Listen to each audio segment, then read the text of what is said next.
Bonjour à toutes et à tous. Aujourd'hui, nous allons coudre ensemble la jupe Kyoto. Kyoto est une jupe de niveau intermédiaire et les tailles proposées vont du 34 au 52. Kyoto est une jupe à plis larges avec des poches italiennes et plusieurs options sont prévues. Vous pouvez faire des passants pour intégrer votre ceinture ou bien ne pas en faire. Vous avez deux longueurs de jupe possibles, la longueur midi et la longueur genou. Et vous avez enfin deux finitions possibles avec un ourlet large surpiqué, c'est la version A sur votre livret, ou avec empiècement contrastant et c'est la version B. Vous pouvez ainsi jouer sur les textures, les couleurs, les différents motifs. À vous de jouer. Nous allons réaliser ensemble la version midi avec ourlet sur le bas. Pour cette jupe à plis, en termes de matière, je vous conseille de choisir un tissu de poids léger ou moyen, d'éviter les tissus un peu mous. C'est un modèle qui prend toute son ampleur avec des tissus de bonne tenue. Ceci afin de bien dessiner les plis. Donc vous avez le choix des sergés, des popelines de coton, un denim fin, un satin de coton, etc., etc. Belle couture! Avant de commencer, à l'aide d'un feutre effaçable, vous allez reporter l'ensemble des lignes de repère pour les 4 plis creux. Vous le faites sur l'envers des jupes, devant et dos.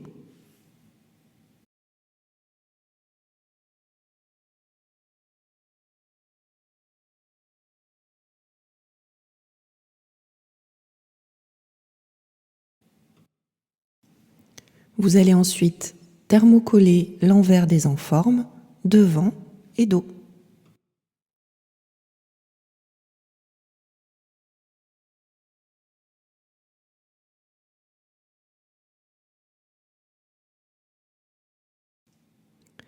Nous allons maintenant réaliser les plis creux. Vous avez 4 plis creux sur les jupes devant et dos. Sur le patron, le pli est bien représenté par 5 lignes de repère. Les lignes 1 et 5, ce sont les lignes de couture, et les lignes 2 et 4, ce sont les lignes de pliure, c'est les lignes de fond de pli. La ligne 3 représente l'emplacement de la couture. Vous avez des flèches sur le patron qui indiquent le sens des plis. Donc pour effectuer le premier pli, vous allez plier les jupes le long de la ligne 3, endroit contre endroit. Vous allez ensuite repasser pour marquer la pliure. Et ensuite, les deux lignes de couture, donc les lignes 1 et 5, viennent naturellement se superposer. Vous allez piquer sur cet axe en effectuant un point d'arrêt solide sur le bas.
Une fois vos plis effectués, vous allez écraser votre pli creux de manière équilibrée. La ligne de couture doit bien se positionner sur la ligne centrale, donc la ligne 3. Vous allez répéter ces étapes autant de fois que nécessaire pour former l'ensemble des plis.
Une fois ces plis formés, vous allez glacer le long de la taille à 0,5 cm du bord pour fixer tous les plis. Glacer, c'est bien une ligne de couture à 0,5 cm du bord. Nous allons maintenant réaliser les poches italiennes.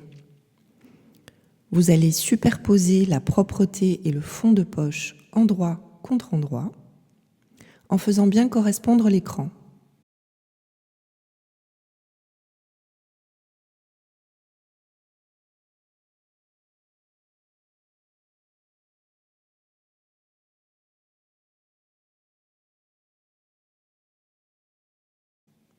Vous allez ensuite piquer à 1 cm du bord, puis surjeter les valeurs de couture et les coucher vers le fond de poche.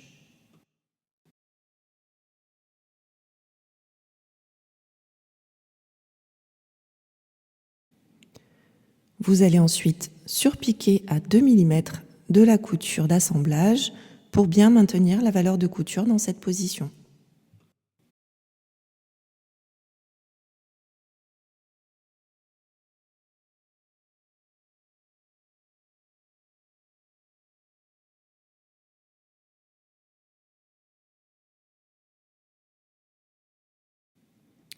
Nous superposons maintenant un sac de poche sur la jupe devant, le long d'une ouverture, endroit contre endroit.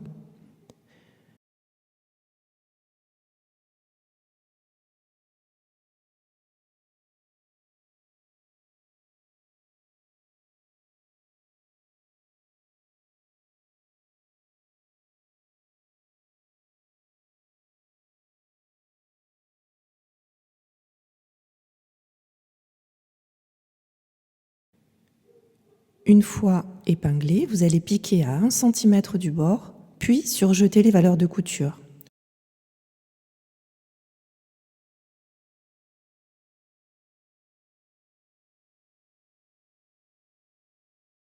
Vous allez ensuite coucher ces valeurs de couture vers le sac de poche.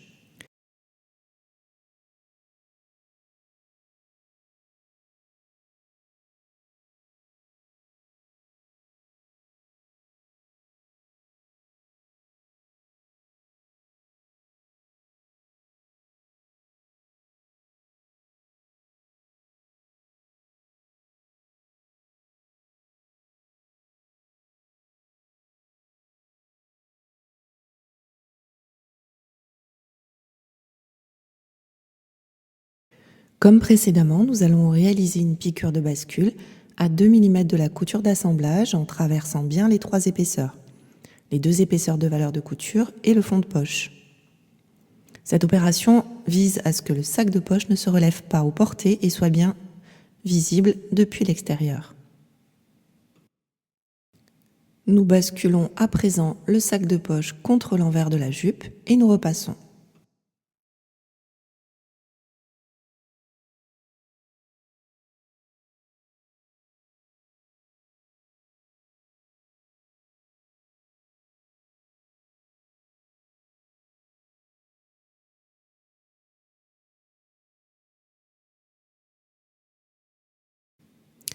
Nous allons maintenant écarter la jupe devant pour pouvoir superposer le sac et le fond de poche, endroit contre endroit.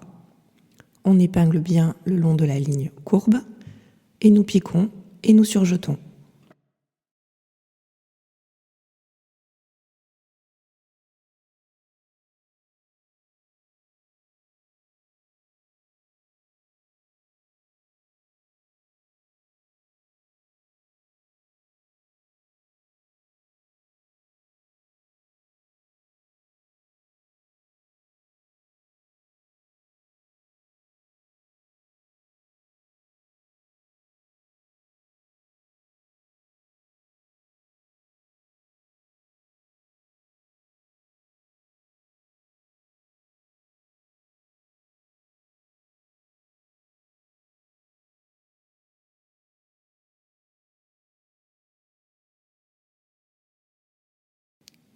Nous replaçons notre poche contre l'envers de la jupe et nous faisons une couture de maintien à grands points le long de la taille et du côté, à 0,5 cm du bord.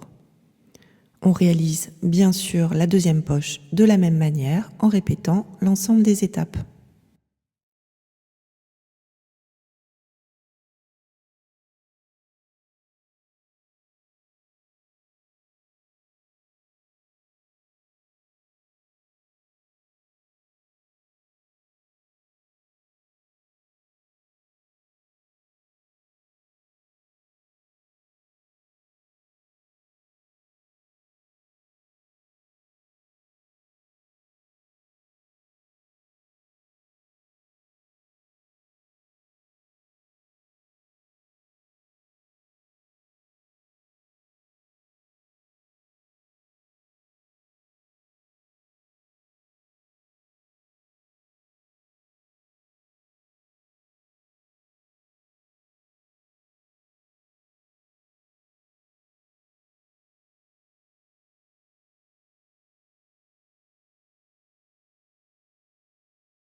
Nous allons maintenant surpiquer le long de l'ouverture de poche à 2 mm du bord et sur 2 cm de hauteur, seulement pour l'option sans passant, ou à 4,5 cm de hauteur pour l'option avec passant, pour bien plaquer la partie supérieure de la poche.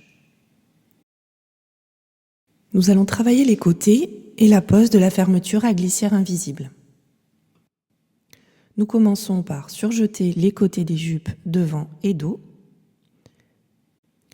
Une fois le surjet réalisé, vous prenez votre fermeture à glissière et vous allez épingler un des rubans le long du côté gauche, au porté, de la jupe devant, endroit contre endroit. Faites bien en sorte que la raie en haut de votre fermeture soit placée à 1,2 cm de la taille, c'est-à-dire juste avant la valeur de couture.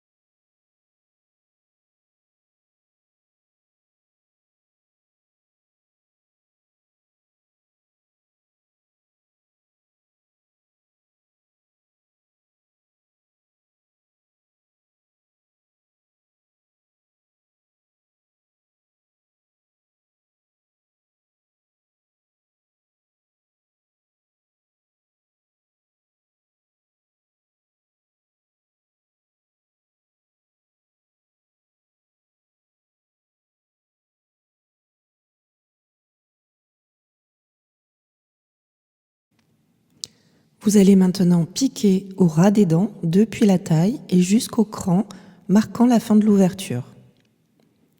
Vous allez faire un point d'arrêt solide sur le repère et vous allez faire la même chose avec le second ruban de la fermeture et le côté gauche au porté de votre jupe dos.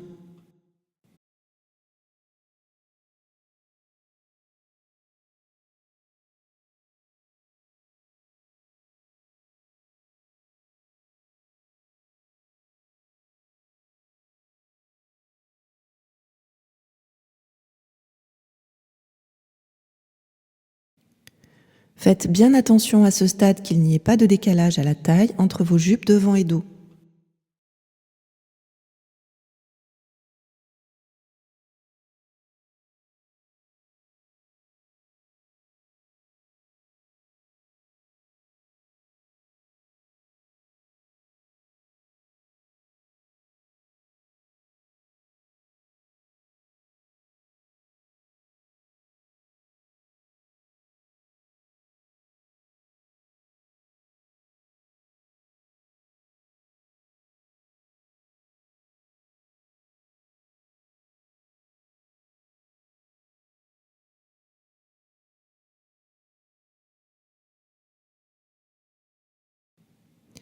Une fois l'opération terminée, votre fermeture à glissière doit être parfaitement invisible depuis l'endroit. Si ce n'est pas le cas, c'est que vous n'avez pas piqué assez près des dents.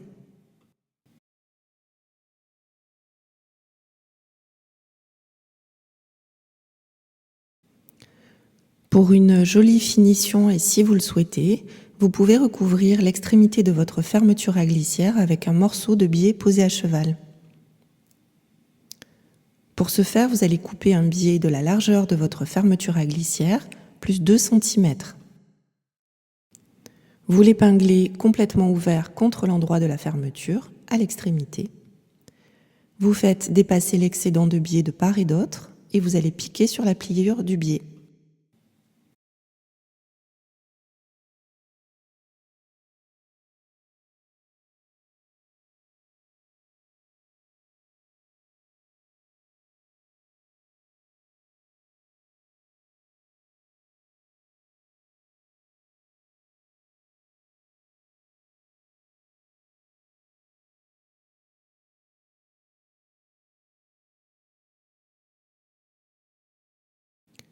Vous basculez ensuite l'excédent de biais de l'autre côté de la fermeture, puis vous repliez le biais en 4, de façon à recouvrir complètement l'extrémité de la fermeture. Vous surpiquez.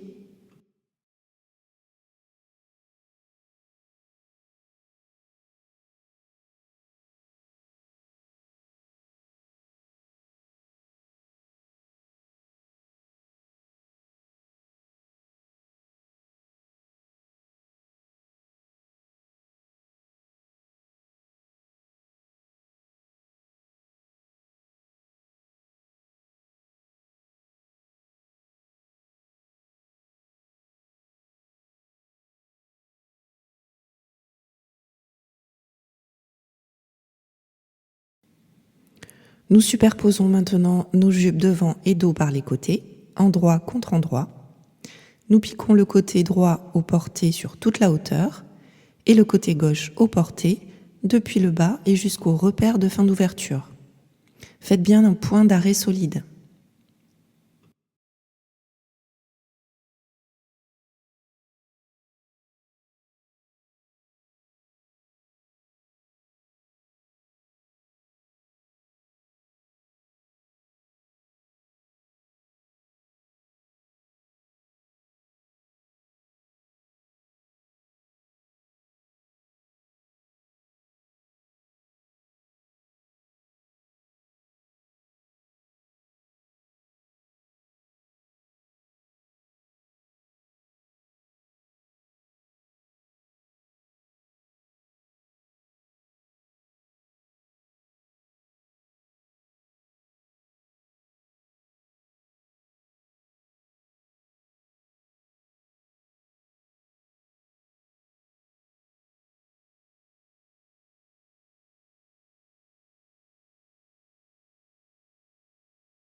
Nous pouvons à présent ouvrir les valeurs de couture au fer à repasser.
Pour bien plaquer les rubans de la fermeture, vous pouvez surpiquer à 5 mm du bord contre les valeurs de couture en veillant à écarter le corps pour ne pas le prendre dans la couture.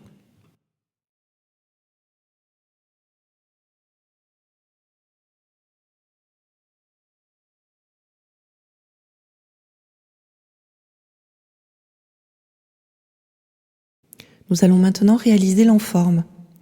Donc il faut surjeter les côtés des enformes dos et devant, puis nous les superposons uniquement par le côté droit au porté. Le sens est donc inversé par rapport à la jupe. Vous piquez à 1 cm du bord, puis vous ouvrez les valeurs de couture au fer.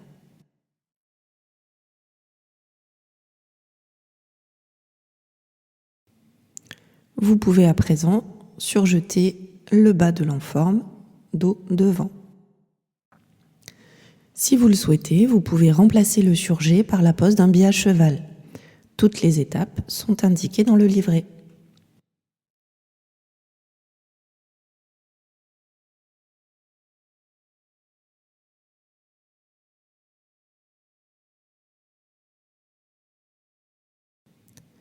Nous allons à présent épingler l'enforme le long de la taille de la jupe, endroit contre endroit, en faisant correspondre l'écran avec la position des plis.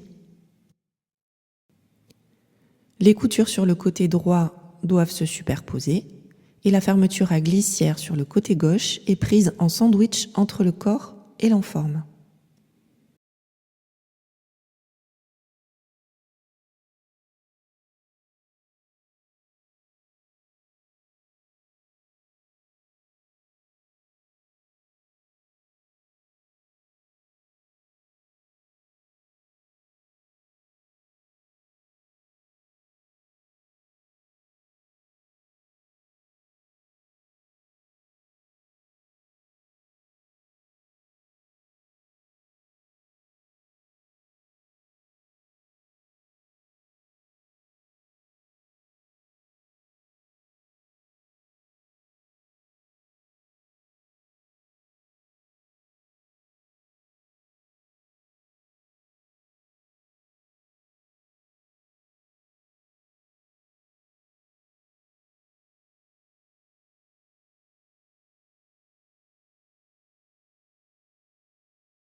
Nous pouvons à présent piquer à 1 cm du bord sur toute la hauteur de l'enforme, le long de la fermeture à glissière, côté gauche du devant, puis continuer le long de la taille jusqu'à revenir de l'autre côté de la fermeture à glissière, côté gauche du dos.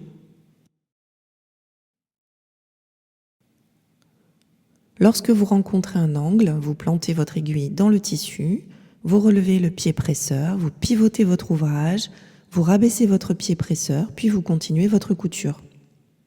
Pensez bien à utiliser le pied presseur spécial fermeture à glissière sur le côté gauche. Vous allez maintenant coucher les valeurs de couture vers l'enforme et réaliser une piqûre de bascule à 2 mm de la couture d'assemblage. Vous allez traverser les 3 épaisseurs, les 2 épaisseurs de valeur de couture et l'enforme.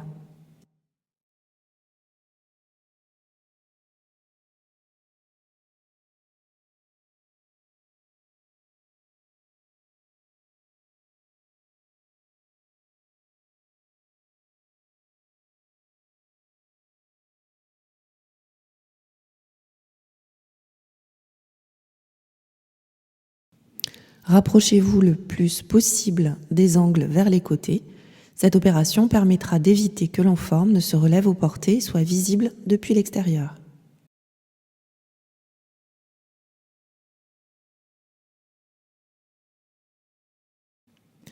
Vous allez maintenant dégarnir les angles et recouper les valeurs de couture pour éviter qu'il n'y ait pas trop d'épaisseur à la taille.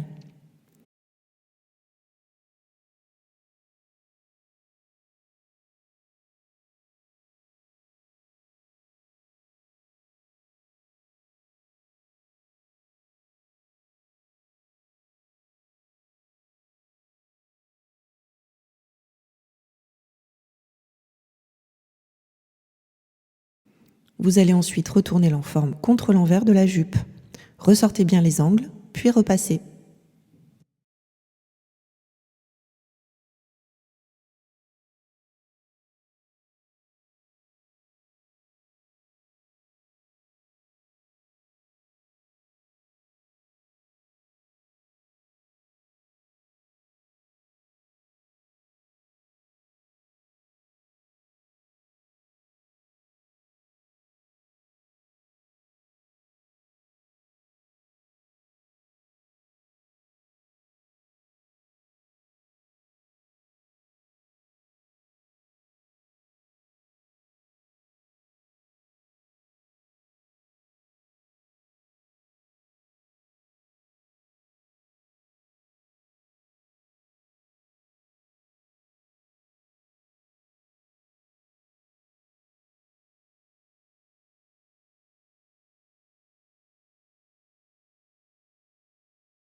Deux options sont disponibles pour le bas de la jupe, la version avec ourlet que nous allons réaliser ensemble et la version avec empiècement sur le bas.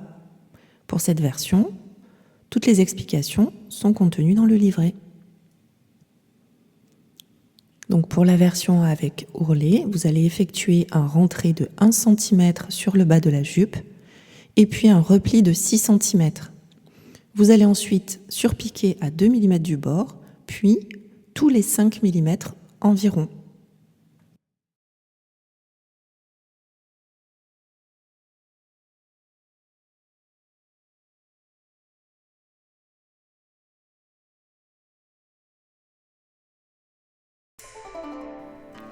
Votre jupe Kyoto est maintenant terminée. Félicitations!